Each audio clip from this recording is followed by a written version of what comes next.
على سيد الرسل وخاتم الأنبياء. أما بعد فأعوذ بالله من الشيطان الرجيم. بسم الله الرحمن الرحيم.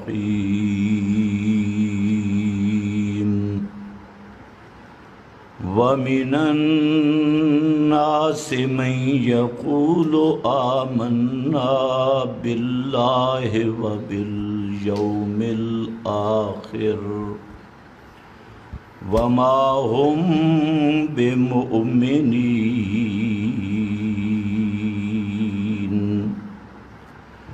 سبحان ربك رب العزة عما يصفون وسلام على المرسلين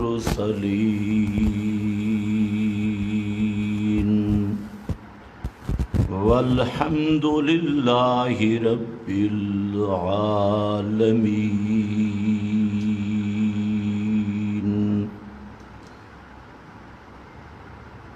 انتہائی قابل قدر بزرگوں اور بھائیوں، محرم الحرام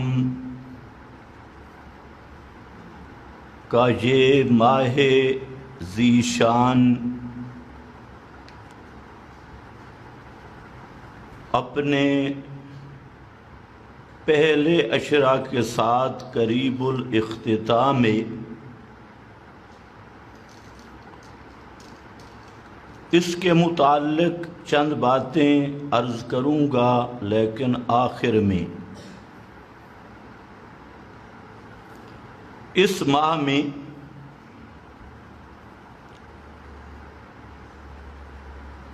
سب سے زیادہ اصحاب رسول پر سر عام تبرہ اور بکواس بازی کی جاتی ہے، اور اس تبرہ بازی اور بکواس بازی کے اوپر لیبل لگایا گیا ہے محبت اہل بیت کا۔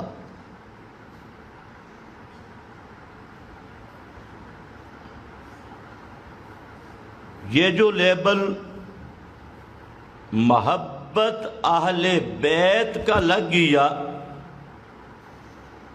تو بہت سارے سادہ دل مسلمان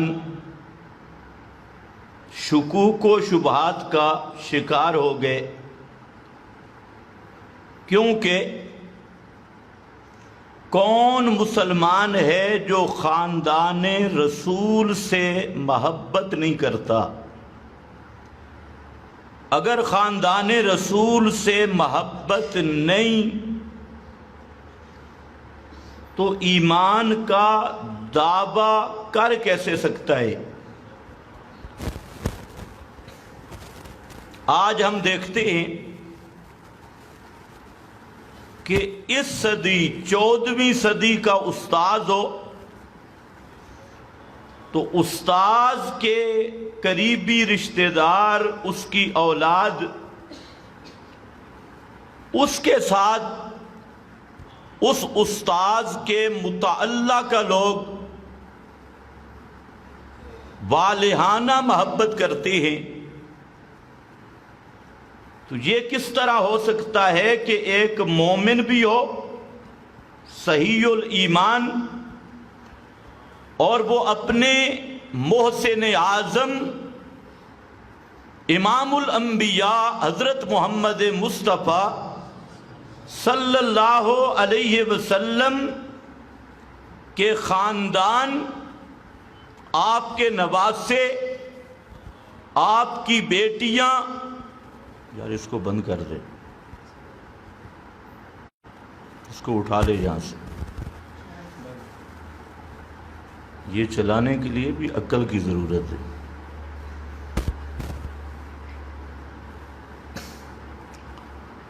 تو آپ کے خاندان سے محبت نہ ہو تو ایمان کیسا؟ تو اس لیے ان شاطرین نے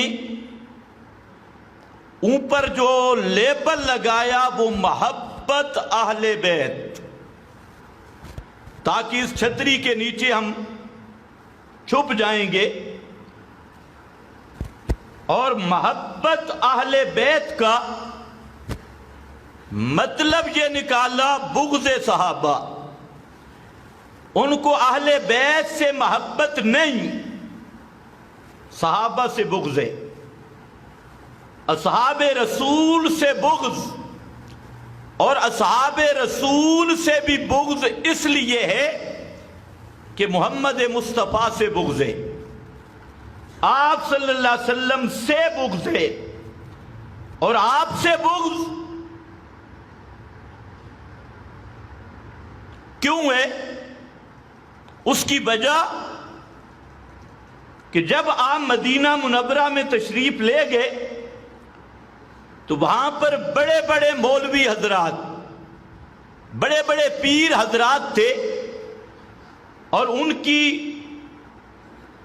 علمی طور پہ بھی بڑا تقدس، پوری معیشت پر غالب، معاشی تقدس بھی، علمی تقدس بھی، پیری مریدی بھی چمک رہی تھی، گدیاں مدرسے بھی آباد تھے، لیکن جب نبی کریم صلی اللہ علیہ وسلم مدینہ منورہ تشریف لے گئے تو ان مولویوں کی طبیعت خراب ہو گئی، ان پیروں کو اپنی گدیوں کی رونق جاتی ہوئی نظر آئی، اپنے مدارس ویران ہوتے نظر آئے، تو انہوں نے ابتداءً ہی اپنی خفیہ بدماشی شروع کر دی، اور ان کا سرغنہ اس بدماشی کا عبداللہ ابن ابی،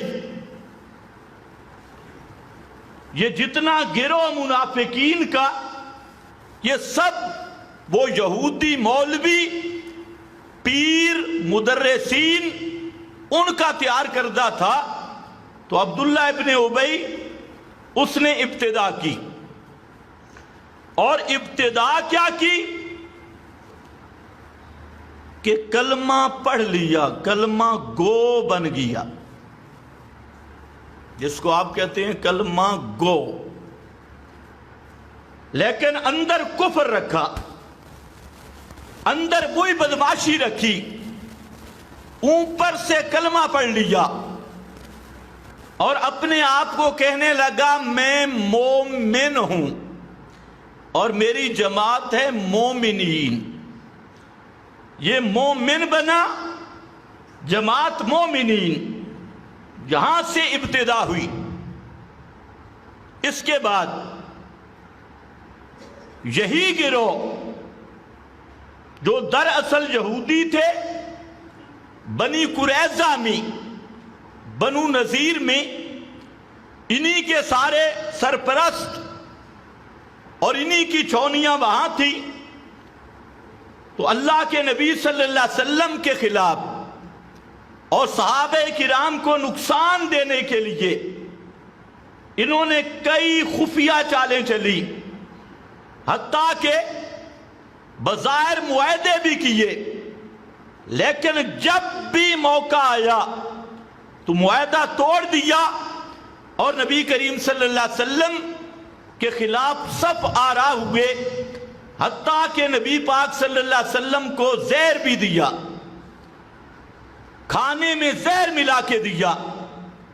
آپ دیوار کے ساتھ بیٹھے، اوپر چکی گرانے کا منصوبہ بنایا کہ اوپر سے پتھر کی چکی گرا دی جائے، اور احزاب میں مشرکین کے ساتھ مل کر انہوں نے پیچھے مدینہ پر حملہ آور ہونے کی کوشش کی، تو ان کی یہ ریشہ دوانیاں اور چالاکیاں اور مکاریاں نبی کریم صلی اللہ علیہ وسلم پر جب کھل گئیں تو آپ صلی اللہ علیہ وسلم نے ایک ہی دن میں کئی 100 مولوی کو ذبح کر دیا۔ افسوس تو نہیں لگا؟ اوہو، بغیر کلمے کے چلے گئے۔ بڑے بڑے یہودی مولوی، بنو قریظہ والے، سینکڑوں صحیح موٹی گردنوں والے پلے ہوئے شیاطین، ان کو زبردست کر کے ذبح کیا، ان کی عورتوں کو لونڈیاں بنایا، بچوں کو چھوڑا، اور پھر بنو نذیر کو ان کے ساتھ، پھر خیبر کے یہودی ان کو وہاں سے نکالا۔ اب یہ پوری جمعیت یہود کی جزیرۃ العرب سے نکال دی گئی، اور اعلان بھی ہوا، بعد میں نکال بھی دی گئی۔ تو یہ سارا گروہ منظم ہو کے ان کی ایک خاص سازش تھی کہ اب اصحاب رسول کا مقابلہ میدان میں کرنا یہ ناممکن ہے، نہیں ہو سکتا۔ تو اب ان کے اندر مزید گھسنا چاہیے۔ پہلے وہ عبداللہ ابن ابی، اور آپ ذرا دیکھیں اس نے سب سے بڑا نشانہ حضرت عائشہ کو بنایا، اور یہ موجودہ عاشق، ان کا بھی سب سے بڑا نشانہ حضرت عائشہ، ان کا بھی سب سے بڑا نشانہ عبداللہ ابن ابی کا، اصحاب رسول، اصحاب پیغمبر، اور ان کا بھی بڑا نشانہ وہی اصل وہی تاریخ چلی جا رہی ہے۔ تو خیر لمبی تاریخ ہے، ہم نے تو قرآن پڑھنا ہے۔ تو وہی گروہ منظم ہوا، اور ابھی انہیں ایک اور عبداللہ مل گیا جس کا نام تھا عبداللہ ابن سبا، وہ ملا، اور اس نے ان عاشقی مذہب کی بنیاد رکھی۔ یہ جو موجودہ محبان اہل بیت، اس نے بنیاد رکھی، اور والا علیًا، یہ کوئی عام کتاب نہیں، یہ رجال کشی شیعہ مذہب کے اسماء الرجال کی کتابوں میں سے انتہائی معتبر کتاب، کوئی اخبار نہیں پڑھ رہا، اس میں لکھا۔ اسی طرح 40 کتابیں اور اہل تشیع کی اور اہل سنت کی، تاریخ ابن اسیر، البدایہ اور ابن خلدون، سب تاریخوں میں یہ موجود ہے کہ عبداللہ ابن سبا یہ کون تھا؟ کانا یہودین، یہ یہودی تھا، کانا یہودین فاسلم، بظاہر اسلام قبول کیا، اسلام کا لبادہ اوڑھا، اور سب سے پہلے عبداللہ ابن ابی نے پردہ کیا رکھا، بورڈ کیا لگایا، والا علیًا، میں محب علی ہوں، علی کا محب، والا علیًا وَأَظْهَرَ الْبَرَاءَةَ مِنْ آدَائِهِ، اور دوسرے نمبر پہ حضرت علی کیا محبت کا دعویٰ کر کے ابو بکر و عمر سے برات کا اعلان کیا۔ یہ محبت اہل بیت کی ابتدا کر رہا ہے کہ حضرت علی کی محبت کا مطلب ابو بکر عمر سے برات، والا علیًا وَأَظْهَرَ الْبَرَاءَةَ عن آدائیہ، ابو بکر عمر سے برات کا اعلان کیا، اور یہ پہلا شخص ہے جس نے یا علی مدد کا نعرہ لگایا۔ حضرت علی کو مشکل کشا کہا، حاجت روا کہا، حضرت علی میں الوہیت کے اوصاف مانے، اور یہی عبداللہ ابن ابی جس نے لوگوں کو کہا کہ حضرت علی میں اللہ خود اترا ہے اور حضرت علی الہ ہے، مشکل کشا ہے، حاجت روا ہے، پکارے سننے والے ہیں، داتا ہیں، مختار کل ہیں، کھوٹی قسمتیں کھڑی کرنے والے ہیں، اللہ نے سب طاقتیں حضرت علی کو دے دی، تو معبودیت کی، الوہیت کی سب شانیں حضرت علی میں اس شخص نے اعلان کیا، اور ساتھ یہ اعلان کیا کہ ابو بکر و عمر کی خلافت اور عثمان کی خلافت یہ صحیح نہیں، یہ غاصبانہ قبضہ ہے معاذ اللہ، اور خلافت علی کا حق تھا، خلیفہ بلا فاصل حضرت علی ہیں، ابو بکر و عمر عثمان رضی اللہ تعالیٰ عنہم اجمعین کے متعلق کہا کہ وہ غاصب ہیں معاذ اللہ، انہوں نے قبضہ کیا خلافت پر، تو اس نعرے پر اس نے حضرت عثمان کے خلاف بغاوت شروع کی،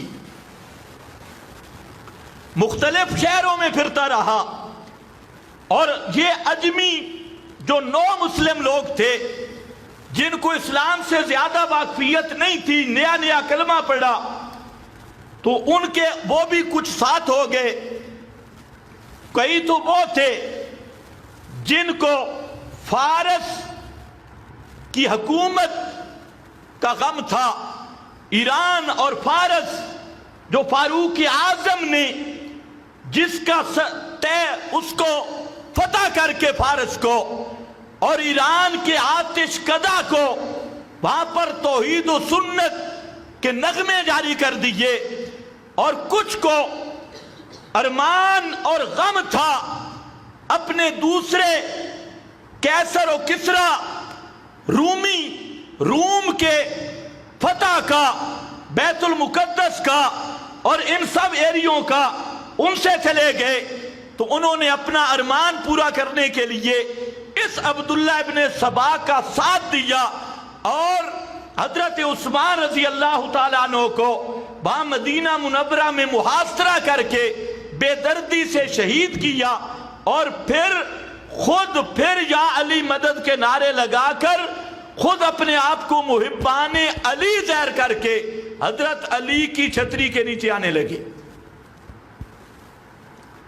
ایسے نہیں مشہور کہ یہودیوں سے بڑھ کے چلاک قوم دنیا میں نہیں ہے، سب سے بڑی ہوشیار اور چلاک قوم، تو یہ اصل بنیاد وہاں سے آئی۔ آج میڈیا پر انہوں نے یہ کہنا شروع کیا کہ عبداللہ ابن سبا پہلے تو تھا ہی کوئی نہیں، عبداللہ ابن سبا تھا ہی نہیں، پھر کہتے ہیں کہ عبداللہ ابن سبا اگر تھا بھی تو ہمارا اس سے تعلق نہیں۔ تو میں نے کہا پہلے یہ طے کرو کہ جو عقیدہ عبداللہ ابن سبا کا تھا تمہارا وہ ہے یا نہیں؟ خلافت بلا فاصل کا عقیدہ ان کا ہے یا نہیں؟ یہ عقیدہ ابن سبا کا، یا علی مدد کے نعروں کا عقیدہ ہے یا نہیں؟ یہی عقیدہ ابن سبا کا، علی کی الوہیت کا عقیدہ ان کا، یہی عقیدہ ابن سبا کا، ابو بکر عمر سے برات اور ان کی تکفیر اسی کی بنیاد ابن سبا نے رکھی، اور آج سبائی ٹولہ اسی نقش قدم پہ چل رہا ہے، اسی عبداللہ ابن سبا کے۔ تو تم کس منہ سے کہتے ہو کہ ہمارا مذہب ابن سبا والا نہیں؟ تمہارے بڑے لکھ گئے کہ التشیع ماخوذ من الیہودیت، کہ شیعہ کی نانی یہودیت ہے، شیعہ مذہب نکلے التشیع ماخوذ من الیہودیت، یہ یہودیت سے نکلا، اس کی اصل یہودیت ہے۔ اور اصل یہی چور دروازہ ہے میں نے جو ذکر کیا کہ کس راستے سے اسلام میں آئے، کس طریق پہ آئے، اور انہوں نے کہہ دیا عقائد دیکھو کہ جس طرح یہودیوں کو ارمان تھا، اللہ کے محبوب صلی اللہ علیہ وسلم نے یہود کو چیلنج کیا اور فرمایا کہ یہ جو تورات تم پیش کر رہے ہو یہ تورات محرف شدہ ہے، اس میں تحریف ہو گئی۔ باغی مولویوں اور پیروں نے اپنی طرف سے عبارتیں الحاق کر کے اوپر کہہ دیا ھذا من عند اللہ، یہ اللہ کی منزل ہے، لکھتے تمہارے مولوی ہیں، یکتبون الکتاب بایدیہم، اپنے ہاتھوں سے لکھ کر اللہ کے ذمہ لگاتے ہیں، اور تورات کا حصہ کر کے اپنی زبانیں ٹیڑھی کر کے جو عبارتیں ساتھ ملاتے ہیں کہ گڑ بڑ مسئلہ ہو جائے، تلبیس کرتے ہیں۔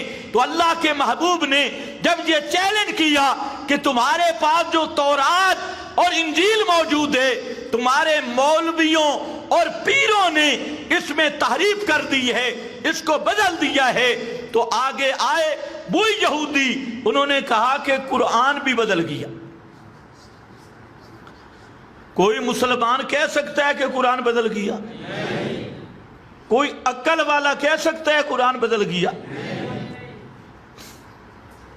یہ تو یورپ کے وہ محققین جو غیر مسلم ہیں وہ بھی یہ تسلیم کیے بغیر نہیں رہ سکے کہ دنیا میں اگر کوئی محفوظ کتاب ہے تو صرف قرآن ہے۔ یہ تو کافر بھی مان گیا، کھلا کافر۔ اور ویسے عقلاً بتائیں، کچھ چیزیں آپ کا پورا دین فطری ہے، یہ فطرت اللہ ہے، عقل کے مطابق ہے۔ بعض چیزیں عقل سے ورا ضرور ہے لیکن عقل سے ٹکراتی نہیں، مناقض نہیں۔ آپ ذرا خیال کریں، ایک شیخ الحدیث کو کھڑا کر دو قرآن پڑھنے کے لیے، پیچھے آپ اب یہاں بیٹھے، آپ میں بھی اتنے حافظ ہیں کہ اگر میں بھی غلطی کروں تو وہ بولے نہیں لیکن سمجھ جائے گا کہ غلطی کر رہا ہے، ایسا ہے یا نہیں؟ اچھا، شیخ الحدیث مصلی پہ 8 سال کا بچہ پیچھے کھڑا ہے، شیخ الحدیث بھول جائے تو 8 سال کا بچہ شیخ الحدیث کی بھی تصحیح کر دیتا ہے، آگے اس کو غصہ نہیں آتا کہ میں پڑھا ہوا زیادہ ہوں، میں فلاں حافظ پرانا ہوں، نہیں، وہ 8 سال کے بچے کی بات بھی صحیح ماننے پہ مجبور ہوتا ہے۔ تو جب بچہ شیخ الحدیث کو غلطی نہیں کرنے دیتا، آپ کا بچہ، تو صحابہ قرآن بدل سکتے ہیں؟ کچھ یہ بھی ہے، اس کو بھی استعمال کیا کر۔ پھر دیکھیں، مکہ کے قاری کا قرآن سنیں اور بنگلہ دیش کے قاری کا قرآن سنیں، انڈونیشیا کے قاری کا قرآن سنیں، دنیا کے کسی خطے کے قاری کا قرآن سنیں، ایک زبر اور زیر میں بھی فرق نہیں ہوگا، کسی کلمے میں فرق نہیں۔ میڈیا تو اب آیا، یہ تو 1450 سال ہو گئے قرآن کو، قرآن آ رہا ہے، اور درمیان میں زمانے نے کئی کلٹیاں کھائیں، کئی انقلاب آئے، کتابیں ناپید ہو گئی، بڑے بڑے ذخیرے ان کو جلا دیا گیا، سمندروں میں ڈال دیا گیا، لیکن آج بھی آپ نہیں دکھا سکتے کہ بنگلہ دیش، ہندوستان یا انڈونیشیا میں قرآن اور ہے اور جہاں پاکستان میں اور ہے یا مکہ میں اور ہے، تو اس سے بڑھ کے کیا دلیل ہوگی کہ قرآن مقدس یہ اللہ کی طرف سے محفوظ ہے اور دنیا کی کوئی طاقت اس کو بدل نہیں سکتی۔ لیکن عاشقاں دا قرآن ہو رہے، وہ کہتے ہیں یہ قرآن اصلی نہیں، اور اس پر دنیا کا کوئی شیعہ جرت نہیں کر سکتا گفتگو کرنے کی۔ تقیہ تھا، ہم یہی قرآن مانتے ہیں۔ ہم کہتے ہیں اگر یہی مانتے ہو تو جن لوگوں نے کہا یہ قرآن اصلی نہیں، ان کے بارے میں ذرا بتاؤ وہ کافر ہیں یا نہیں؟ یہ کی زبان پہ چھالے نکلے اگر کافر کہہ دے، تقیتاً کہہ دے، تقیہ کے طور پہ کہہ دے کہ جن مولویوں نے کہا یہ قرآن اصلی نہیں، مجتہدوں نے کہا، وہ سب کافر اور مرتد دے، کہہ دے پھر میں دیکھو تجھے نکال کے گنتی کراؤں کہ کلینی کون ہے، کمی کون ہے، یہ تیرے سارے بڑکے وڈیرے ہیں کون، صافی والا کون ہے، تفسیر عیاشی والا کون ہے، اور تیری اصول کافی والا کون ہے۔ تو ایک ایک کی فہرست جب ہوگا نا، کافر، مرتد، ابھی تو ہم پہ غصہ کرتا ہے، پھر اپنے منہ سے ذرا کہے۔ پھر انہوں نے کہا، اب مسئلہ تھا صحابہ کے متعلق، ان کی سب کتابوں میں درج ہے کہ ارتد الناس بعد وفات رسول اللہ، رسول اللہ صلی اللہ علیہ وسلم کی وفات کے بعد سارے صحابہ معاذ اللہ مرتد ہو گئے، الا ثلاثہ، 3 بچ گئے، باقی سب مرتد ہو گئے معاذ اللہ۔ یہ مذہب، اب مسئلہ بن گیا کہ صحابہ اگر مرتد تھے معاذ اللہ تو حضرت علی نے قتال کیوں نہیں کیا؟ خیبر تو تم بیان کرتے ہو کہ ذوالفقار، جو نام کہیں ملتا بھی نہیں، وہ اتنی تیز تھی کہ مرب کو چیرا، پہلی زمین کو چیرا، دوسری کو چیرا، تیسری کو، چوتھی، پانچویں، چھٹی، ساتویں زمین اس سے بھی نیچے جا رہی تھی کہ نیچے جبریل نے پر رکھا، تب جا کے وہ تلوار رکی۔ تو اگر سب معاذ اللہ مرتد تھے تو حضرت علی نے قتال کیوں نہیں کیا؟ جہاد کیوں نہیں کیا؟ تو یہ اعتراض کس پہ ہوگا؟ حضرت علی پر، حضرت علی پر۔ اگر یہ سب معاذ اللہ کافر تھے، مرتد تھے، تو حضرت علی نے اپنی بیٹی کا رشتہ فاروق اعظم کو کیوں دیا؟ کوئی رافضی دنیا کا انکار کر کے دیکھے، کلپ شائع کرنا آسان ہے اور سامنے بیٹھ کے انکار کرنا بڑا مشکل ہے۔ حضرت علی نے اپنی بیٹی کا رشتہ فاروق اعظم کو دیا، اور کسی رافضی میں جرت نہیں کہ اس کو غلط ثابت کرے۔ ام کلثوم کا رشتہ حضرت فاروق اعظم کو دیا۔ میرا سوال یہ ہے، قرآن نے منع کیا ہے کہ کافر و مشرک کو اپنی بیٹی کا رشتہ نہیں دے سکتے۔ اگر فاروق اعظم مسلمان نہیں تھے تو حضرت علی نے اپنی بیٹی کافر کے حوالے کر دی۔ ذرا دیکھو نا، محبت کا انداز بھی دیکھو۔ اب اعتراض کس پہ ہوگا؟ حضرت علی پر۔ اور اس پہ انہوں نے لکھا معاذ اللہ، وہ بیان کرتے ہوئے بھی شرم آتی ہے کہ حضرت عمر ان کے ساتھ معاذ اللہ زنا کرتے رہے۔ بیٹی کس کی تھی؟ حضرت علی کی۔ حضرت علی کی بیٹی کے متعلق یہ لفظ کہنا، یہ حضرت علی کی محبت ہے یا حضرت علی کی دشمنی ہے؟ یہ اعتراض ہوا۔ پھر اعتراض یہ تھا کہ اگر یہ مسلمان نہیں تھے تو حضرت علی نے ان کے ہاتھ پہ ہاتھ کیوں رکھا، بیعت کیوں کی؟ اور صدیق اکبر کی تو بیعت 2 مرتبہ کی، ایک دفعہ پہلے دن کی اور دوبارہ پھر 6 مہینوں کے بعد منبر پہ بیعت کی. کیوں کی؟ دنیا رافضیت سے پوچھو یہ بیعت کیوں ہوئی. پھر حضرت صدیق اکبر رضی اللہ تعالی عنہ کے پیچھے کھڑے ہو کر حضرت علی نے نمازیں پڑھی.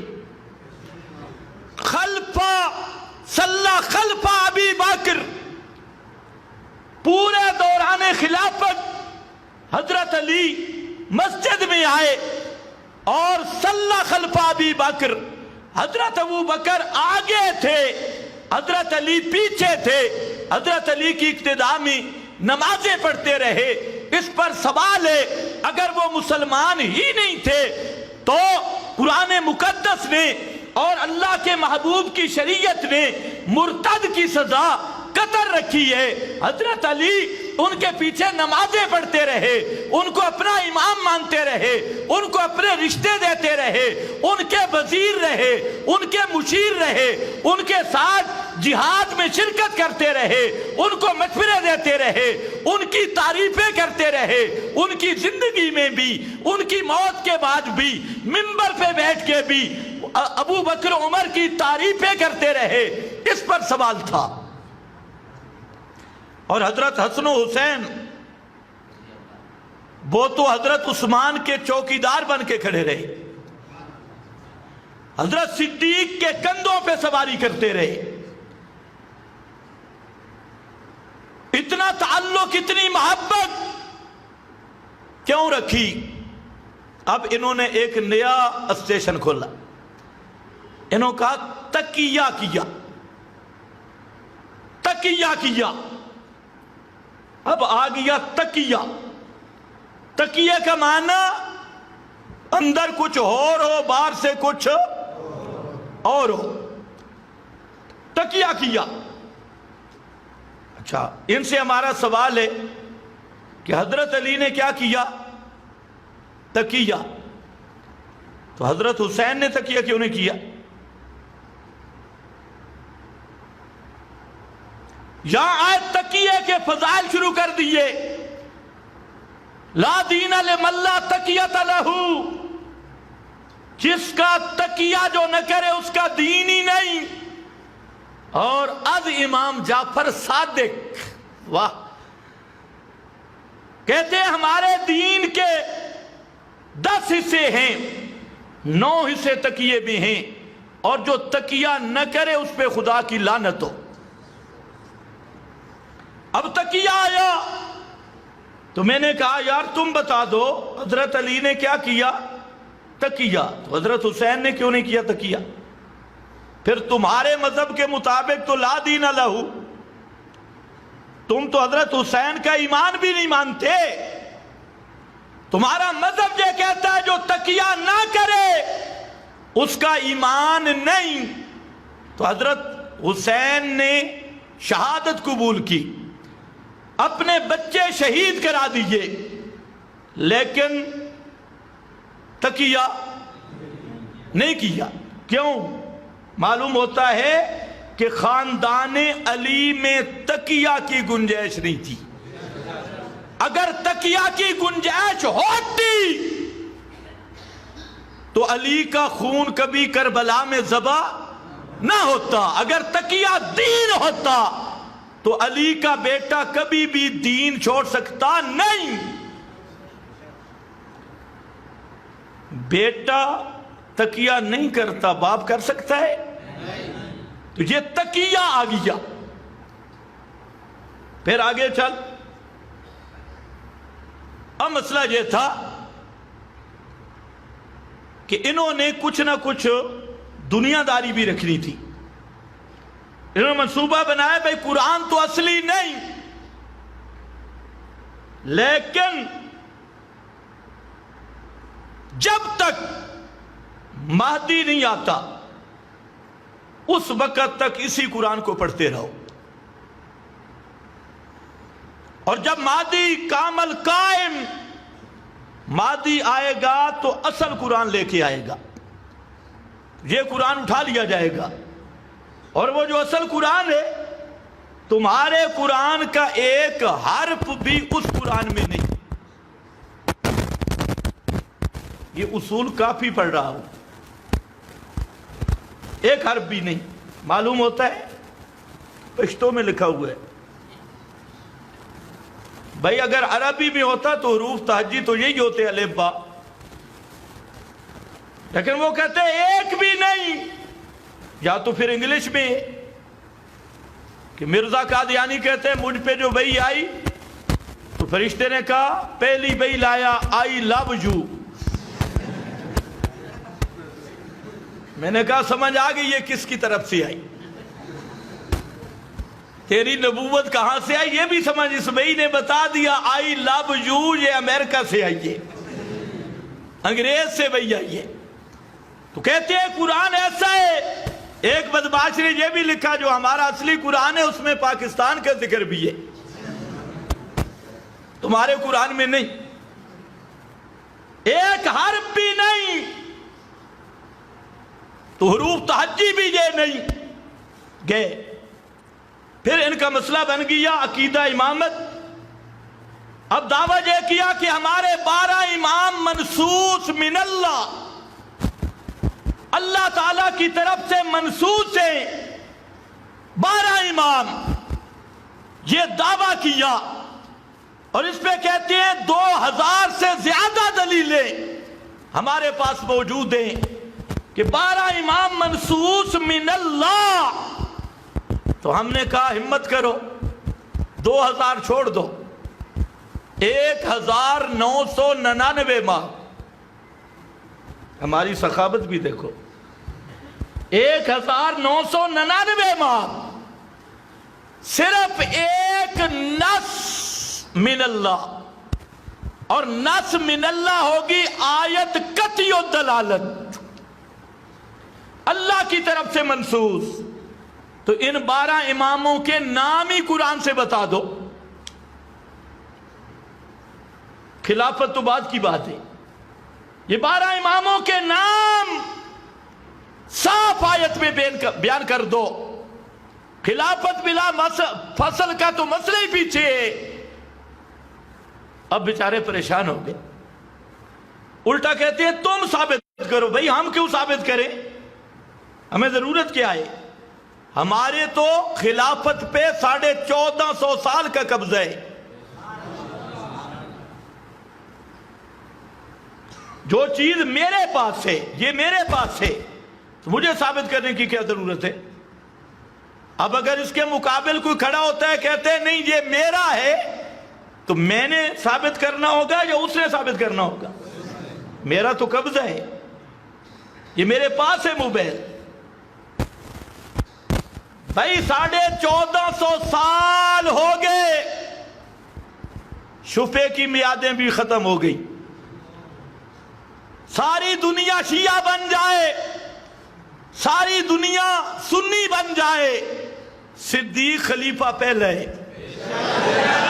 ساری دنیا جدھر مرتی مر جائے، ابو بکر صدیق خلیفہ بلا فاصلے، اور انہوں نے خلافت کر کے دکھلائی. تو اب ہمیں ثبوت دینے کی کیا ضرورت ہے؟ ہمیں ثبوت کی ضرورت نہیں. بنگیا تجھے ثبوت کی ضرورت ہے. ثابت تو نے کرنا ہے کہ تمہارا یہ قبضہ ٹھیک نہیں، اور دنیا کا کوئی شیعہ ایران کے دارالخلافت تک قیامت کی صبح تک یہ ثابت نہیں کر سکتا. قطعی الثبوت دلیل ہو، قطعی الدلالت دلیل ہو، جو اصول عقائد ہیں، کتاب اللہ کی صاف آیت جس میں 12 اماموں کا نام ہو یا ان کی خلافت بلا فاصل کی تصریح ہو، یہ دنیا ختم ہو جائے گی. لیکن شیعہ قیامت تک ایسا حوالہ نہیں پیش کر سکتے. تو پھر منصوص من اللہ کا کیا معنی؟ منصوص من اللہ کا کیا معنی؟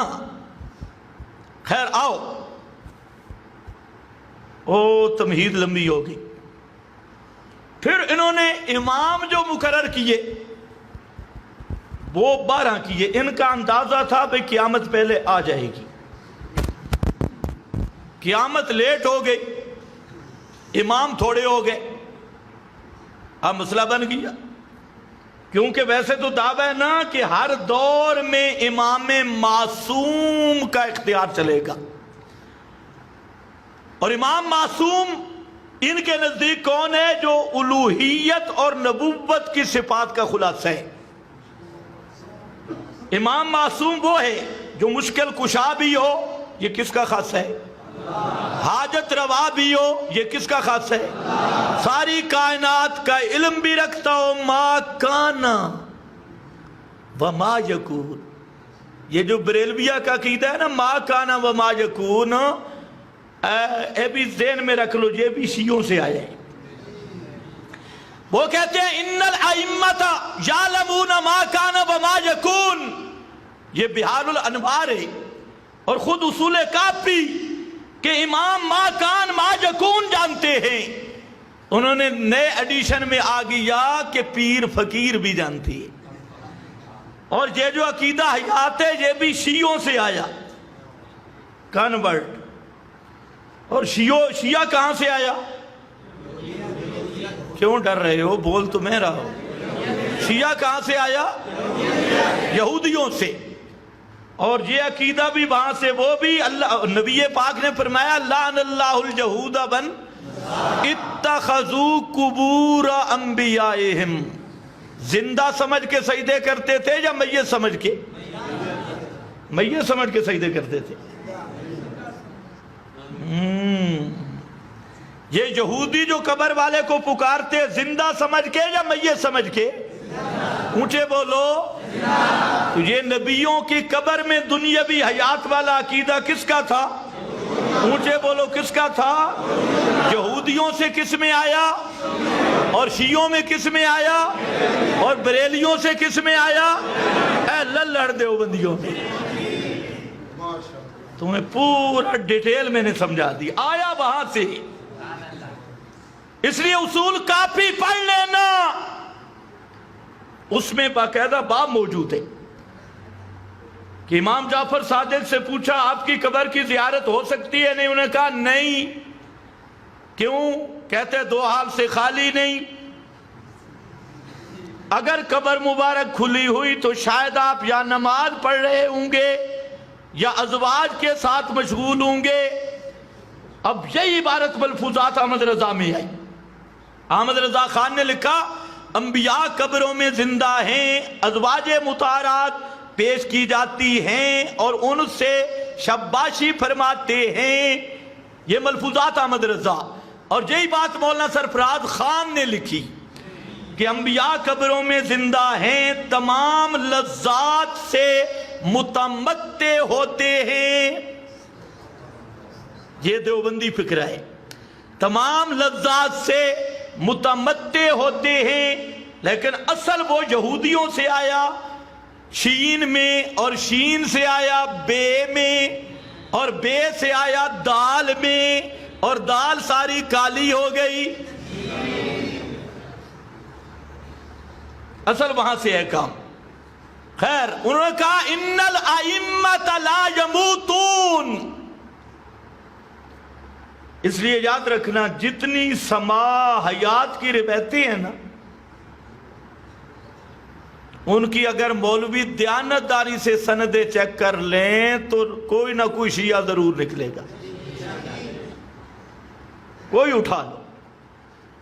اکھے روح لوٹ کے آ جاتی ہے. میں نے کہا کون ہے؟ مولانا سرفراز صاحب بولے اس میں زازان ہے، فیہ تشیع. خود لکھتا ہے، تھوڑا سا شیعہ تھا، زیادہ نہیں. تشیع. کہ قبر پہ درود سنتا ہوں، دور والا پہنچایا جاتا ہے. میں نے کہا ذرا سند پڑھ کہ حدثنا محمد ابن مروان. میں نے کہا کون ہے؟ یہ نہ پوچھو، نہیں تو میں بتا دوں گا. اصول کافی کا راوی ہے. اور یہی سرکار کہتی ہے امام ابھی ماں کے پیٹ میں ہوتا ہے اور ما کان ما یکون کا علم مل جاتا ہے. بتاؤ سنیوں کا عقیدہ ہے شیعوں کا؟ یہ علم غیب، یہ حاضر ناظر، یہ نور بشر، یہ مختار کل، یہ جتنے سور و پکار اور قبروں کی پوجا، مزارات کی پوجا، طواف، نظر، منت، نیاز، یہ جتنے مسائل ہیں خدا کی قسم یہ سب شیعوں سے آئے. اور شیعوں نے کہاں سے لیے؟ وہ یہودیت کو اسلام کے لیبل میں پیش کیا اور آگے پھر ماشاءاللہ صوفیوں نے اس کو لے لیا. تصوف کے رنگ میں ہندو ازم، صوفی ازم مل گئے. ان ازموں نے اس کفریہ شرکیہ عقائد پر عشق رسول کا لیبل چڑھا دیا، محبت اولیاء کا لیبل چڑھا دیا. خیر میں تمہید اب ختم کرتا ہوں، آگے آؤ. انہوں نے کہا امام مرتے نہیں، بل ینتقلون الی مکان، جس طرح ایک آدمی ایک اسٹیشن سے دوسرے اسٹیشن پر منتقل ہو جاتا ہے تو اسی طرح امام بھی ایک جگہ سے دوسری جگہ منتقل ہو جاتے ہیں، مرتے نہیں ہیں. ادھر خیبر پختونخوا میں ایک ڈاگ صاحب گزرے ہیں، اس نے لکھا ان الاولیاء لا یموتون. شیعہ کہتے ہیں ان الائمۃ لا یموتون. پھر انہوں نے اور عقیدہ رکھا، کہتے ہیں ان الائمۃ لا یموتون الا باختیار منہم. امام اپنی مرضی سے مرتا ہے، امام کو کوئی نہیں مار سکتا، وہ اپنی مرضی سے مرتا ہے. امام کی موت امام کے ہاتھ میں ہے. تو میں نے کہا پھر گھوڑے بیچارے کیوں پکڑائے؟ حضرت حسین کی موت بھی اپنے اختیار سے ہے تو پھر روتے کیوں ہو؟ عقیدہ امام کی موت اپنے اختیار میں، تو پھر جس کا اتنا اختیار ہو وہ مظلوم ہوتا ہے؟ تمہیں نہیں سمجھ آئی کہانی تو مظلومیت کی، ساتھ چاول بھی کھاتے ہیں روتے بھی ہیں. ہاں بھئی، تو یہ تھوڑا سا بیک گراؤنڈ تھا جو سمجھنا ضروری ہے. لوگ سمجھتے ہیں بس یہ جھگڑا ہے سنی شیعہ کا، وہ گھوڑا نچاتے ہیں اور سنی نہیں نچاتے.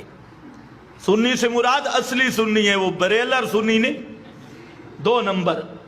وہ تو اپنے آپ کو کہتے ہیں ہمارا ہر کام بدعت حسنہ، ان کو کہا کرو سونے بدعتی، خائستہ بدعتی، خوبصورت بدعتی. تو وہ تو سونے بدعتی ہے. خیر بہرحال آؤ تقریر شروع کرنے لگا ہوں. انہوں نے 12 امام مقرر کیے.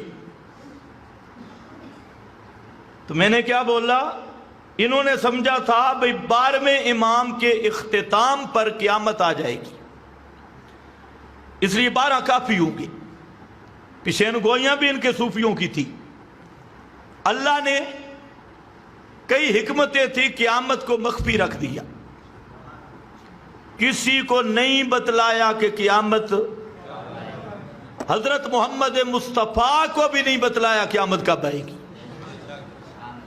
مخفی کر دیا.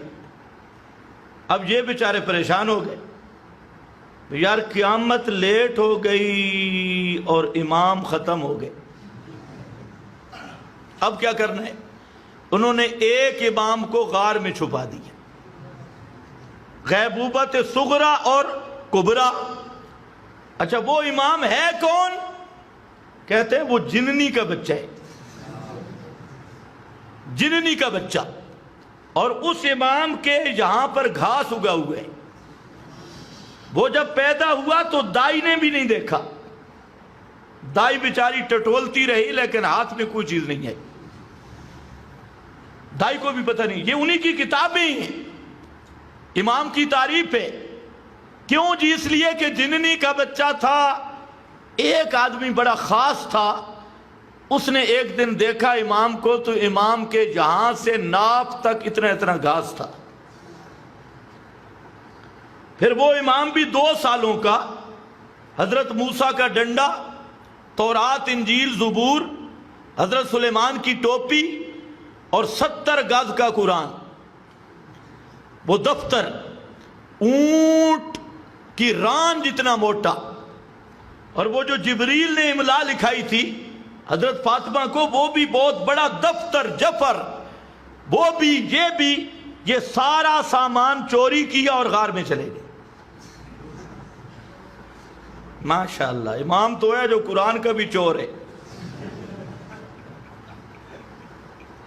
خدا کا بندہ کوئی اور چیز چوری کرتا، قرآن چوری کر کے لے گیا، امت ادھر رہ گئی اور قرآن امام لے گیا۔ اب انہوں نے کہا امام انشاءاللہ نکلے گا اگلے 15 سالوں میں۔ یہ جو نوجوان سکولی طبقہ ہے نا، تمہارے لیے عرض کر رہا ہوں، انہوں نے کہا امام نکل آئے گا۔ امام نے خود بتایا، امام پھر لیٹ ہو گیا۔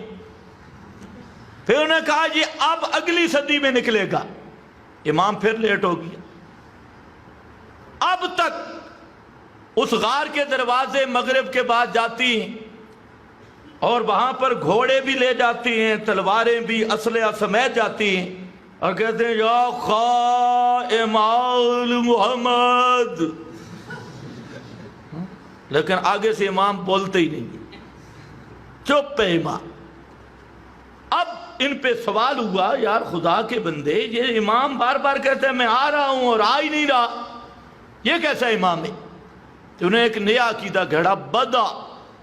کون سا عقیدہ؟ بے دال حمزہ، بدا۔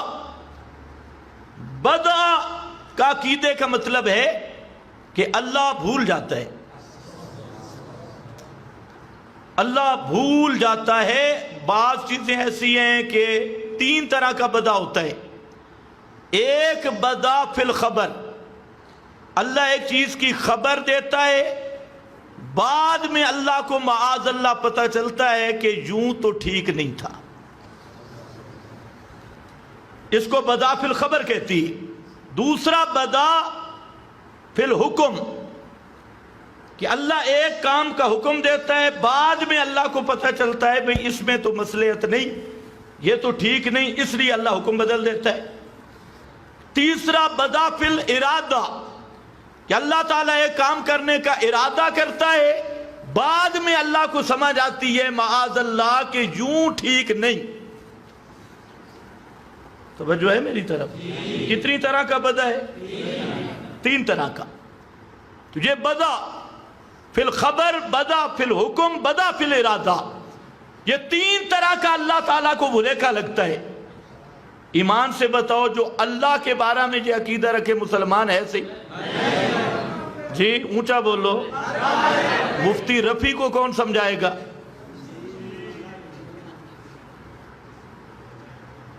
یہ جو مفتی رفو صاحب ہیں ان کو کون سمجھائے؟ یہ ہمارے مسلمان بھائی ہیں۔ میں نے کہا باقی تمہارے مسلمان بھائی ہیں، کیونکہ تم نے ساری روایتیں انہی بھائیوں سے لی ہوئی ہے، تمہارا مذہب آیا ہی نہیں بھائیوں سے۔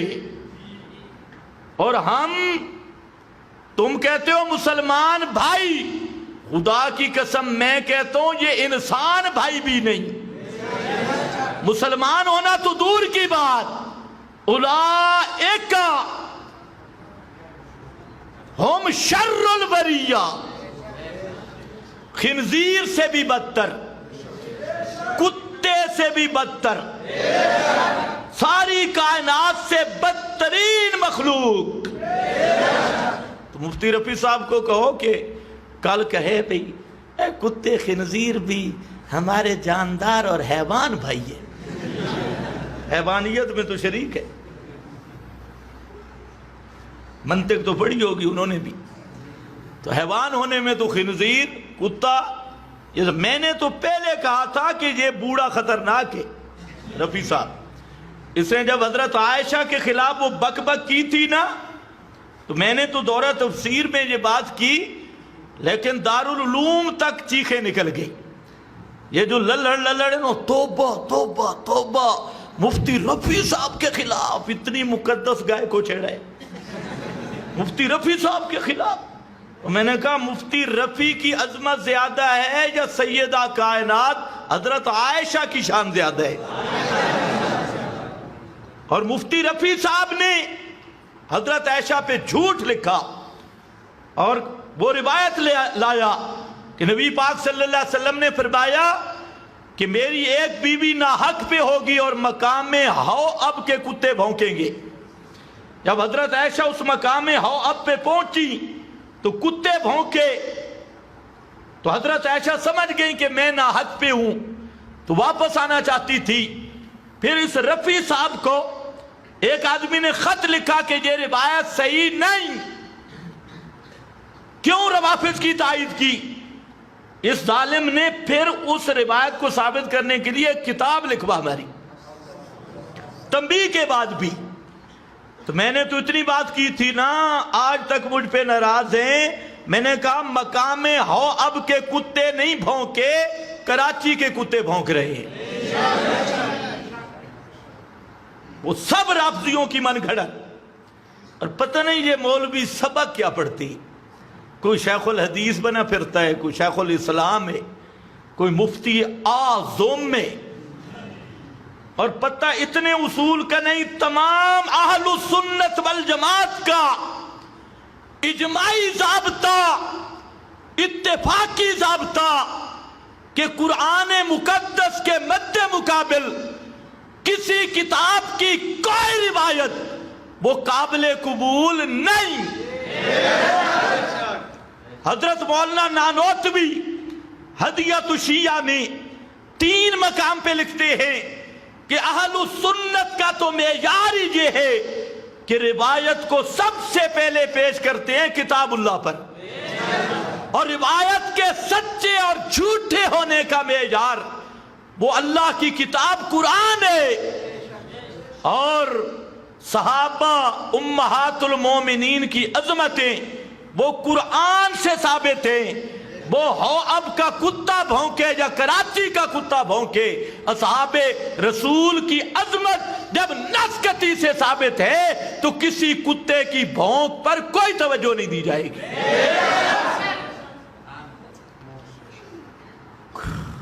تم تو سبحان اللہ کہتے ہو، اب دیکھنا گالیاں کتنی آتی ہیں۔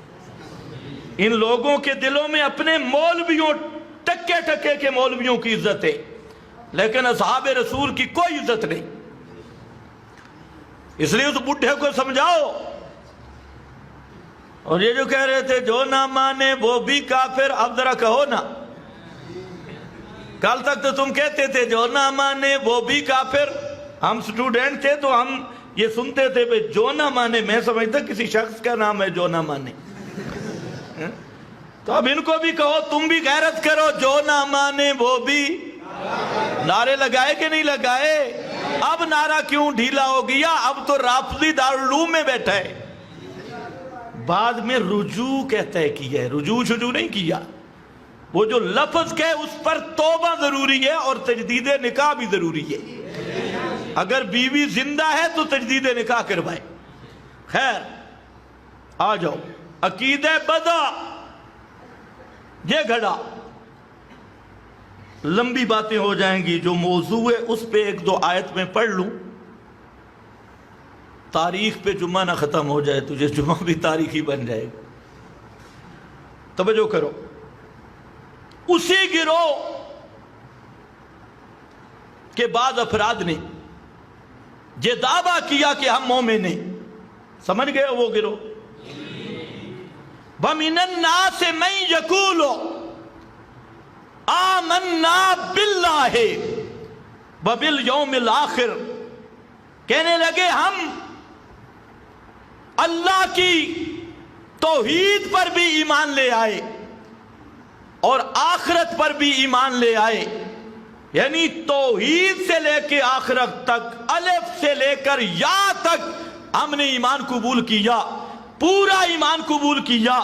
وہ یہ ما ہم بے مومنین، فرمایا یہ رتی جتنا ایمان بھی ان کا نہیں۔ یہ بات تاکید نفی کے لیے ذکر کی، فرمایا ذرا مومن نہیں، پکے کافر، پکے کھڑے کافر، پیور کافر، ما ہم بے مومنین۔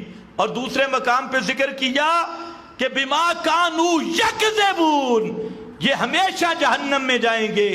کیوں؟ کہ انہوں نے جو قالو آمنا کہا اس بات میں جھوٹ بولا ہے. قالو آمنا والے قول میں جھوٹ کہا ہے. توجہ ہے میری طرف؟ وہ کہتے ہیں ہم مومن ہیں. اللہ فرماتے ہیں نرے کافر. تم بھی اپنی اصلاح کر لو. ہے جی کلمہ گو نہیں، اس کو کافر نہ کہو، کلمہ گو ہے. یہ کلمہ گو آئے نہیں. کہتے ہیں ہم پکے مومن. اللہ فرماتے ہیں تم پکے کافر. انہم کفروا باللہ ورسولہ آمنا باللہ. انہم کفروا، انہم کا پکی بات ہے، یہ پکے کافر ہیں. اب مسئلہ تو بڑا عجیب ہے. وہ کہتے ہیں یا اللہ ہم ایمان لے آئے، نشہد انکا. ایمان اور کیا ہوتا ہے؟ ہم کیا پڑھتے ہیں اشہد اللہ الہ الا اللہ و اشہد عبدہ و قیامت بالیوم الاخر. قیامت بھی مانتے ہیں، پورے ایمانیات کو مانتے ہیں. اللہ فرماتے ہیں پوری ایمانیات کے منکر ہو. ما ہم بمومنین. یا اللہ کیسے ایمان لے؟ یہاں سمجھنا ہے تھوڑا سا اس کو سیدھا کر کے بیٹھنا ہے. ایک آدمی کہتا ہے میں مومن ہوں، کلمہ پڑھ رہا ہے، نمازیں پڑھ رہا ہے، جہاد میں بھی کبھی کبھی جا رہا ہے، کوئی نہ کوئی جہادی تنظیمیں بھی بنائی ہوئی ہے، ادھر بھی جا رہا ہے اور کہتا بھی ہے میں مومن ہوں. اللہ فرماتے ہیں کوئی ایمان نہیں، پکے بے ایمان ہو. یا اللہ پھر بتا آدمی تیرے نزدیک مومن کب بنتا ہے؟ زور تو ہم نے بڑا لگایا، تیرا معیار ایمان کیا ہے؟ کسوٹی ایمان کی کیا ہے؟ آدمی کیسے مومن کہلوائے؟ نمازیں ہم پڑھ رہے ہیں، تیرا فتویٰ ہے کافر ہیں. زکاتیں دے رہے ہیں، تیرا فتویٰ ہے کافر ہیں. جہاد پہ جاتی ہیں، تو کہتا ہے ما ہم بے مومنین. نمازوں میں تیرا ذکر کرتے ہیں، تیرا فتویٰ ہے ما ہم بے مومنین. پیغمبر کی خدمت میں بھی آتے ہیں، تیرا فتویٰ ہے ما ہم بے مومنین. پھر وہ کون سا کسوٹی، کون سا ترازو ہے؟ کوئی نمونہ تو ہمیں بتانا کہ ہم ایمان کیسے لائیں. فرمایا آؤ اگر میرے نزدیک مومن بننا چاہتے ہو تو ایک ہی کسوٹی ہے، ایک ہی معیار ہے، اور وہ ہے آمنو کما آمن الناس. اس طرح ایمان لے آؤ جس طرح میرے نبی کے صحابہ ایمان لائے. اس طرح ایمان لے آؤ جس طرح صحابہ ایمان لائے. کما آمن الناس. تو وہ ایمان میرے نزدیک معتبر ہوگا. اللہ نے فیصلہ کر دیا ہزاروں ایمان کے دعوے کرے اور مومنین کا لقب رکھوائے اور اپنے آپ کو مسلمان کہلوائے، جب تک محمد مصطفیٰ کے صحابہ کو معیار ایمان اور کسوٹی ایمان کی نہیں سمجھتا تو وہ پکا کافر رہے گا. اللہ کرے مفتی رفیع بھی سورہ بقرہ پڑھ لے. آمنو کما آمن الناس. جہاں یہ شروع پر ہے، پارا ختم ہو رہا ہے، پھر خطاب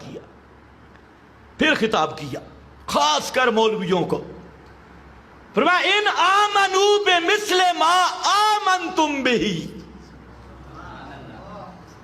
ان آمنو، اگر یہ مولوی، اگر یہ ذاکر، اگر یہ بھنگی چرسی امام مومن بننا چاہتے ہیں تو وہاں ایک ہی معیار ہے. ان آمنو بمثل ما آمنتم بہی، وہ ہے ایمان صحابہ. جس طرح تم ایمان لائے، اگر اس طرح ایمان لائیں تو پھر میری گارنٹی سن لو فقد اہتدوا. کیونکہ وہ کون ہے؟ اولئک علی ھدی من ربہم. اور جو اس طرح ایمان لائے گا وہ کیا ہوگا؟ فَقَدْ اهْتَدَوْا وَإِن تَوَلَّوْا، اگر اس معیار پہ نہیں آئے، لاکھ نمازیں، ماتم شاتم، گھوڑے گھوڑیاں، کھوتے کھوتیاں ان کو پیٹتے رہیں، جو مرضی کرتے رہیں، جب تک اصحاب محمد کو معیار حق نہیں مانتے، اگر اس حد اور معیار ایمان سے منہ پھیریں تو انہم فی شقاق، یہ پکے بدبخت کافر ہیں۔ یہ قرآن ہے، کوئی میری کتاب نہیں۔ تو نے تو کہہ دینا ہے یہ اشاعتیوں کی کتاب ہے۔ یہ اللہ کا فضل ہے کہ اللہ نے اشاعتیوں کو اس کا وارث بنا دی ہے۔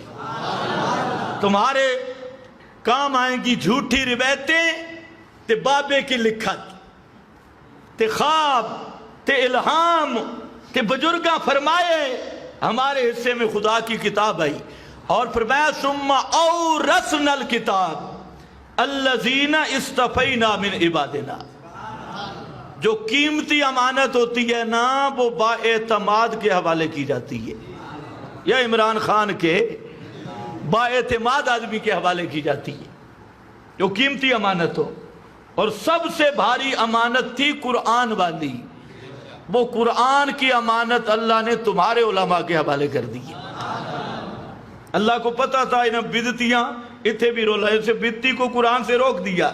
جی قرآن پڑھنے کے لیے تو 14 علوم چاہیے، نہ 14 علوم کسی کو آئیں نہ قرآن کے قریب آئیں۔ اس لیے اللہ نے فرمایا بے ایمانو تم سائڈ پہ رہو، تم پڑھتے رہو المحند شریف، تے فضائل اعمال شریف، تے فیضان سنت، تے بابے کی لکھت، تے حدثنا بابا مروان، تے حدثنا محمد بن اسحاق، تے حدثنا عبد الاعلی، تے تم یہی حوالے دیتے رہو، فلانی کتاب فلانی کتاب فلانی کتاب فلانی، 40 دلیلیں ہو گئی تھا۔ اور لعنتیہ کتابیں دلیلیں بنتی ہیں؟ دلیل ہوتی ہے قال اللہ، دلیل ہوتی ہے قال رسول اللہ۔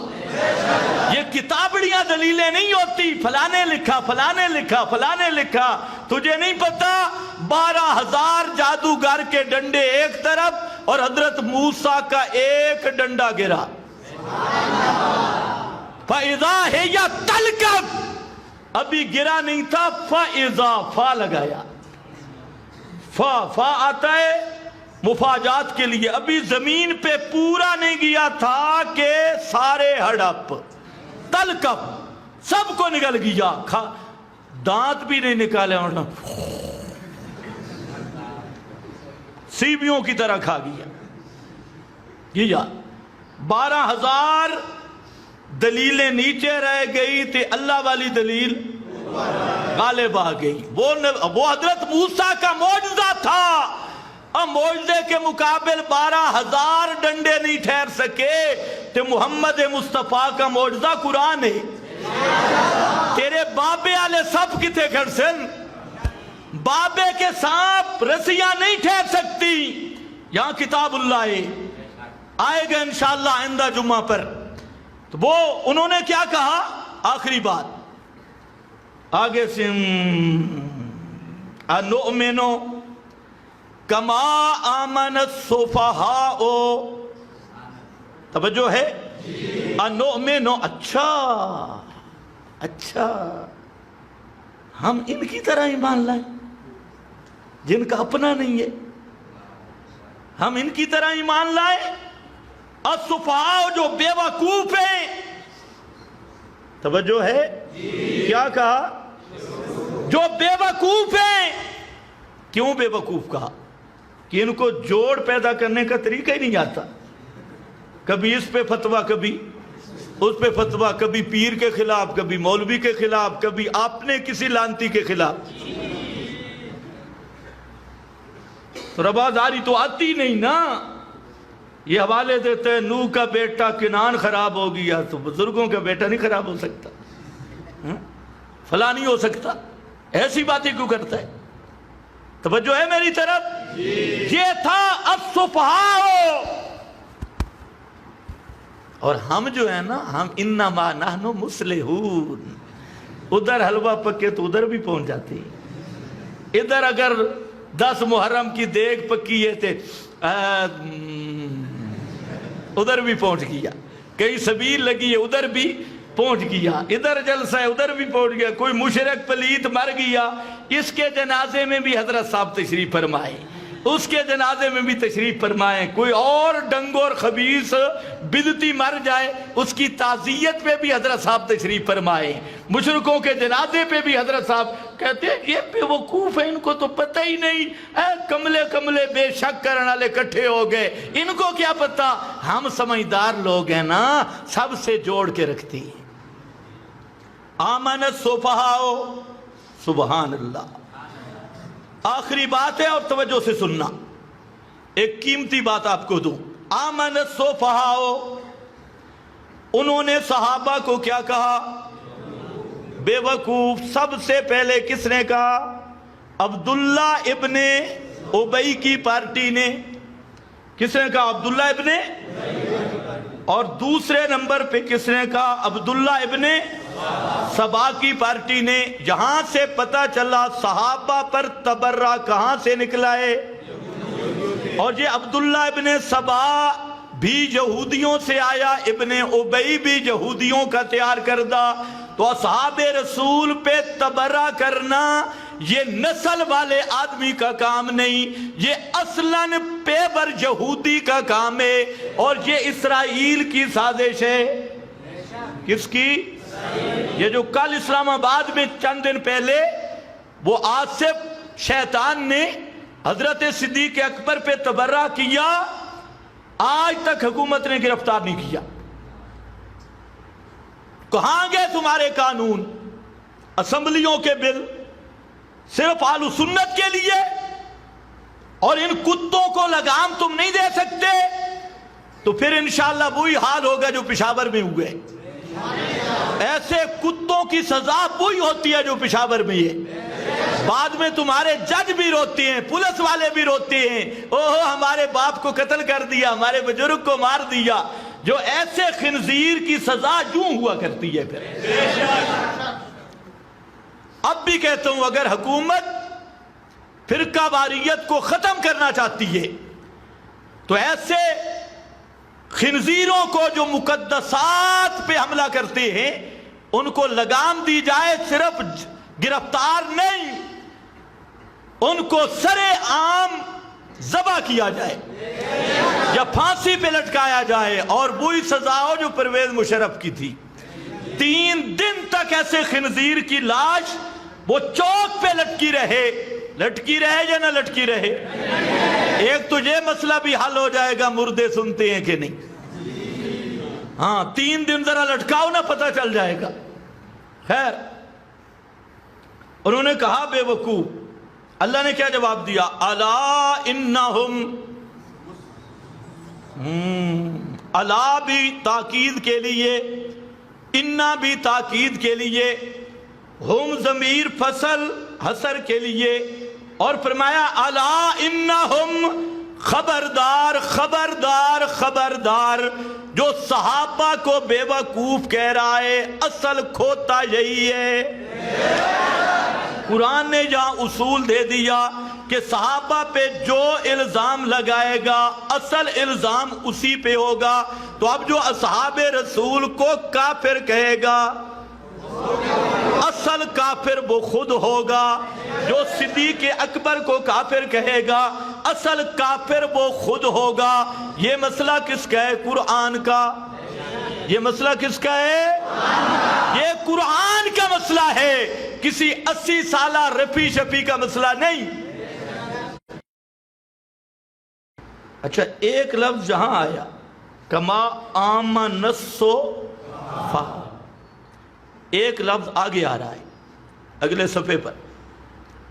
یہ جو سورہ اپنا دوسرے پارے کے پہلے صفحے پر شروع میں سیقولو, پھر السفہاء ذکر کیا, اور وہاں پر مسئلہ قبلہ کا جو جملہ کہنا چاہتا تھا اب آ گیا, قبلے کا مسئلہ. اور وہاں علماء جانتے ہیں کہ بڑا عجیب سا لفظ قرآن نے ذکر کیا, کذالک جعلناکم, کذالک جعلناکم امۃ وسطا، یہ کذالک کاف کدھر لگ رہا ہے؟ کذالک اسی طرح ہم نے، کس طرح؟ توجہ کر، توجہ، کس طرح؟ کذالک کا معنی اسی طرح، سارے بولو کذالک کا معنی اسی طرح، کس طرح؟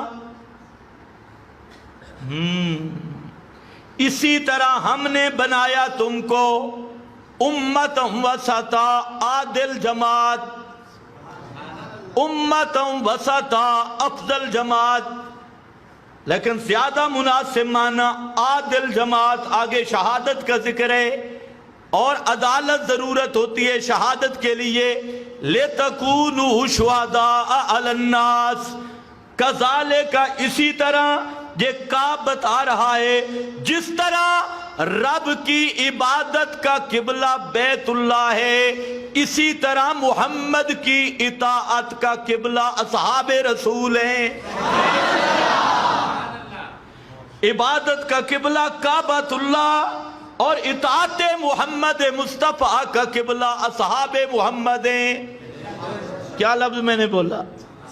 قبلہ، قبلہ کذالک جعلناکم امۃ وسطا، جو اس قبلے پہ اعتراض کرے وہ بھی اہل قبلہ نہیں، جو اس قبلہ پہ اعتراض کرے وہ بھی اہل قبلہ نہیں، اس قبلے پہ اعتراض کرنے والا وہ بھی اہل قبلہ نہیں، ہندوؤں کی طرح کافر ہے، سکھوں کی طرح کافر ہے، جو اس کعبہ کو منہدم کرنے کی سازش کرے وہ بھی ابرا کی طرح کافر ہے، اور جو یہ قبلہ اطاعت رسول کا قبلہ اصحاب رسول ہیں، جو اس قبلے کی توہین کرے وہ بھی ساری کائنات سے بدترین کافر اور مرتد ہے۔ اب رہ گیا یہ مسئلہ کہ اصحاب رسول قبلہ ہیں اطاعت مصطفیٰ کا، کیا ہیں؟ یہ اگلے جمعے پہ ہوگا بیان انشاءاللہ، اسی سے یہاں سے شروع کروں گا۔ قبلہ، اگر میں اصل بیان بھی یہاں سے کرنا چاہتا تھا تمہید لبی ہو گئی، تو قبلہ ہیں اطاعت رسول کا۔ قبلہ کا کیا معنی؟ جس کی طرف رخ کیا جائے گا۔ شاید کسی کو سمجھ نہ آئے اور وہ فتوی جڑ دے۔ قبلہ کس کو کہتے ہیں؟ جس کی طرف منہ کیا جائے، رخ کیا جائے۔ عبادت کس کی ہوتی ہے؟ اور رخ کس کی طرف ہوتا ہے؟ تاکہ رخ سیدھا رہے، سب کا رخ سیدھا رہے۔ تو اطاعت رسول کا قبلہ کون ہے؟ اصحاب رسول۔ اس لیے پیغمبر کی کام تو پیغمبر نے کیے، سنت کیا بنے گا؟ آپ نے کئی کام کیے، لیکن کوئی اہل حدیث بھائی بیٹھا ہو توجہ سے سنیں، پھر کسی شیطان کے ہاتھ نہ چڑھ جائے۔ سنت کس کو کہیں گے؟ اس کا معیار کیا بنیں گے؟ اصحاب رسول۔ تو اطاعت رسول کا قبلہ اصحاب رسول۔ اللہ کرے تمہیں سمجھ آ گئی ہوگی۔ سنت کا تعین، سنت کا مفہوم تب پورا ہوگا جب صحابہ آئیں گے۔ کچھ کام پیارے پیغمبر نے کیے، تم اگر کرو تو کافر بن جاؤ گے۔ دو مثال، مسلم اٹھاؤ۔ پیغمبر کریم نے کلمہ پڑھا، لا الہ الا اللہ انی رسول اللہ۔ کیا پڑھا؟ لا الہ الا اللہ انی رسول اللہ، اللہ کے سوا الہ کوئی نہیں، میں اللہ کا رسول ہوں۔ تم پڑھ سکتے ہو؟ اہل حدیثوں کو کہو، جو صحابہ سے کو پیچھے چھوڑ کے آگے چلنا چاہتے اطاعت رسول کے زیادہ عاشق ہے، ان کو کہو یار کلمہ تو رسول والا پڑھو ذرا، اور کہو لا الہ الا اللہ انی رسول اللہ۔ خدا کی قسم وہی سزا دیں گے جو قادیانی کو ملی۔ ذرا پڑھنا انی رسول اللہ، کہ میں اللہ کا رسول ہوں۔ ہم کیا پڑھیں گے؟ لا الہ الا اللہ محمد الرسول اللہ۔ کیوں کہ صحابہ نے یوں پڑھا، یہ ہے اطاعت رسول کا قبلہ. اب رسول کے لفظ ہیں انی رسول اللہ، لیکن امتی نہیں پڑھ سکتا. اگر امتی یہی کلمہ پڑھے تو امتی نہیں رہے گا. اس لیے وہ لوگ بھی سنیں جو صحابہ سے چھلانگے مار کے اطاعت رسول کی طرف آنا چاہتے ہیں اور کہتے ہیں ہم تو قرآن حدیث کو مانتے ہیں. اور حدیث آئی کہاں سے ہے؟ یا کوئی بچوں صحابہ سے آگے جا نہیں سکتا. جتنیاں کلٹیاں بھی کھا. یہاں پنڈی کا ایک پنڈت ہے، اس نے کہا کہ خلفائے راشدین کی اتباع کرنا بھی اسلام اجازت نہیں دیتا. دھور بے ایمانہ، اسلام اجازت نہیں دیتا. وہ تیرے کون سا نانے کا اسلام ہے؟ جو ہمارا اسلام ہے وہ تو پیغمبر کی سنت کا رخ دکھاتا ہی صحابہ کے راستے سے.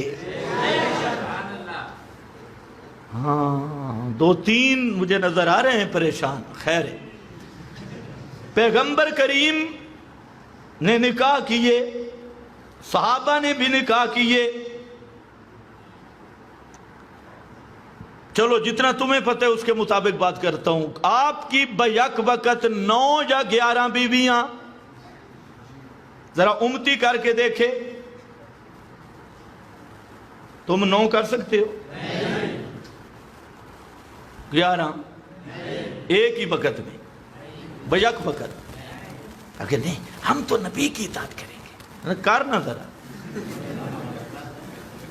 ہم تو حدیث مانتے ہیں. ماننا حدیث ہے، مان حدیث. بھئی مانا صرف بہانے کرتا ہے. 2 حدیثیں میں نے پیش کی. اب صحابہ کو پیچھے رکھ کے تو اس پہ عمل کر، میں دیکھوں تو کیسے اہل حدیث بنتا ہے. اب مرتا مر جائے گا، کبھی بھی ان پہ عمل کرنے کے لیے تیار، کیونکہ پتہ ہے کہ صحابہ سے کٹ کے سنت مل سکتی. سنت ملے گی اطاعت رسول کا صحابہ کو قبلہ ماننا ہوگا. اب کوئی بات سمجھ آئی میری؟ تقریر اگلے جمعے پہ ہوگی انشاءاللہ. ابھی کل ایک ساتھی نے فون کیا، وہ بھی اب سنے گا. مجھے ٹائم نہیں تھا، اکثر میں فون پہ مسائل بھی نہیں بتاتا. آپ بھی زحمت نہ کیا کریں، جس نے مسئلہ پوچھنا ہو یہاں تشریف لے. وہ فون کر رہا تھا کہ نبی پاک نے تو صرف 10 محرم کو روزہ رکھا. کہتے اہل حدیث عالم نے مجھے بتایا تو 9, 10 یا 10, 11 کو تو نہیں رکھا. توجہ ہے؟ میں نے کہا آپ نے فرمایا کیا تھا؟ اگر میں زندہ رہا تو 9, 10 یا 10.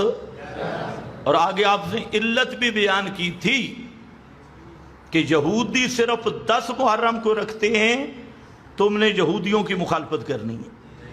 روزہ رکھنے میں بھی یہودیوں کی، عبادت میں بھی یہودیوں کی مخالفت کرنی ہے. تو اب کتنے روزے ثابت ہوں گے؟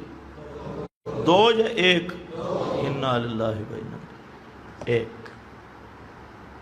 ابھی یہ محرم ہے، چاول بھی پکیں گے، حلوہ بھی ہوگا، ختم بھی ہوں گے، سبیلیں بھی ہوں گی. لیکن ایک مسئلہ ذہن میں رکھ لو، نظر اور نیاز یہ اللہ کا حق ہے.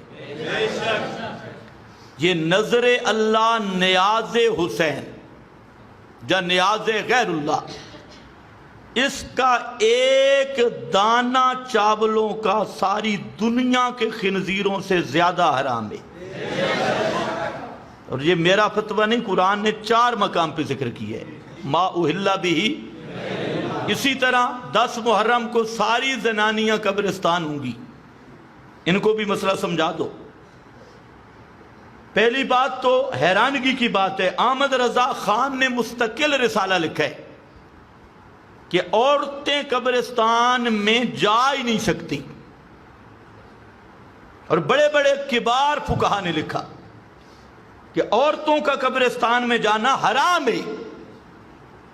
ایک فقیہ سے مسئلہ پوچھا گیا کہ عورت قبرستان جا سکتی ہے؟ بڑے تہتابی اور بڑے بڑے فقہا انہوں نے کہا یہ نہ پوچھ، اس طرح سوال نہ کر.